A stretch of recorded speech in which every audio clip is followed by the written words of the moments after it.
Friends, I'm Ganesh Bhardwaj and I'm back with my grading vlogs. As we all know that today we are going to discuss about RCB versus KKR match number 38, and it is one of the most fiercest rivalries around the world, and it again looked like a one-sided encounter, as was the case when the two teams met in the league table. Before. So it was certainly an RCB night led by their bowling, and KKR winning the toss, opting to bat first, looking to set up the pace. But as we all know, that dew is a factor that is unexpected. So dew came in the second innings, and that made the batting a lot more easier, and not in the first innings the dew came, and that helped the RCB bowlers. So all the things in that match or on that evening going towards the RCB, certainly led by their bowling maestro. I should not say maestro, but by yesterday's performance, I would say him a maestro, because Mohammad Siraj has delivered two back-to-back maidens in the IPL, and 3 for 8 in 4 overs. One of the most exceptional bowling performances, bowling those test match lengths, as we all know that he has succeeded with it in the India A games, and he's one of the most economical and wicket taking bowler in the India A games when he plays those, and also for the Hyderabad, the state team, when he plays the first class cricket. So it was certainly his night. He faced a lot of criticism while bowling the death over than Chinnaswamy last year and leaking the runs, but this time the dimensions of the ground are big. The whole ground is big, and it was certainly an open ground, and breeze was flowing with his way, um, helping him to swing the ball. So it was certainly one of those factors, one of those days that KKR would like to forget, and they got a beating of 82 runs when they first met in the league stages, and now they got a beating of 8.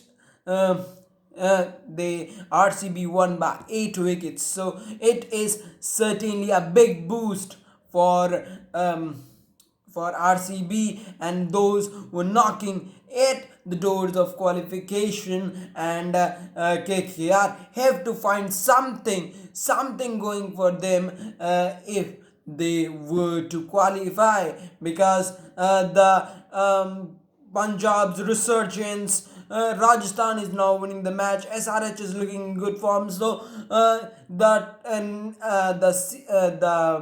fifth to eighth standings, or the teams in the lower half of the points table, are looking to push KKR down. So they have to win the games from here on if they want to survive, or if they want to qualify for the playoff stage. Now moving towards the match, as Russell and Narain both were not playing this time, and it was the first instance since 2012 that both these players were not playing for KKR. So it's quite a big hole in the team for them, and in spite of having Tom Banton in their batting order, they looked to encourage their settled opening pair of Rahul Tripathi and Shubman Gill to open the innings, and the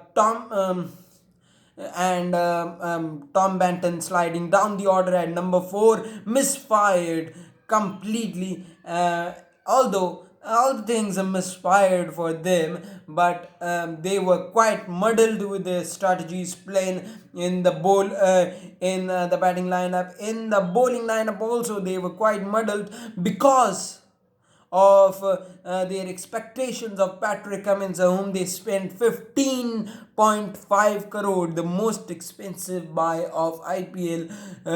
Of this year's IPL auction has been not delivering this time, and it's been quite a big blow for him, and he bowls 3 overs up front, and the captain trusted him to take those wickets, but he hasn't been able to. Aaron Finch ability or his plans to move ahead and hit the ball towards and disturb his line is quite successful against Patrick Cummins. And as we all know, that Lockie Ferguson was one of the most impactful bowlers when in the KKR's last game, but he wasn't introduced in the power play with a target as small as 85 runs in the 20 overs. You have to have attacking mindset, and that was not seen in the KKR camp, in the KKR dugout. That was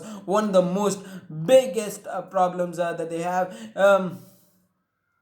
However, in the batting lineup, Owen Morgan looked to steer the ship and take the game deep, but he wasn't able to do that, as all the bowlers chipped in with and those who was not chipping in were quite economical. 3 for 8, an excellent spell. Again and again I am saying that from Mohammad Siraj, and spinners Washington Sundar and Yuzi Chahal was once again very economical, giving 3 wickets in their 8 overs, and quite economical, going at under 4 in over. So it was a complete team performance from RCB, and they move to now 14 points, knocking at the door of qualification. So KKR have to do something, have to change their plan, have to have a attacking mindset in the upcoming games, because they have to win the games.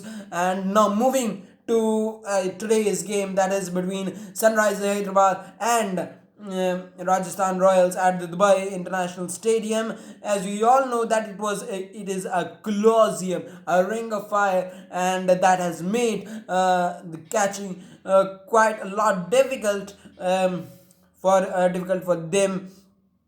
So it would be interesting to see how the catches would be taken in this stadium, and it is a bigger ground.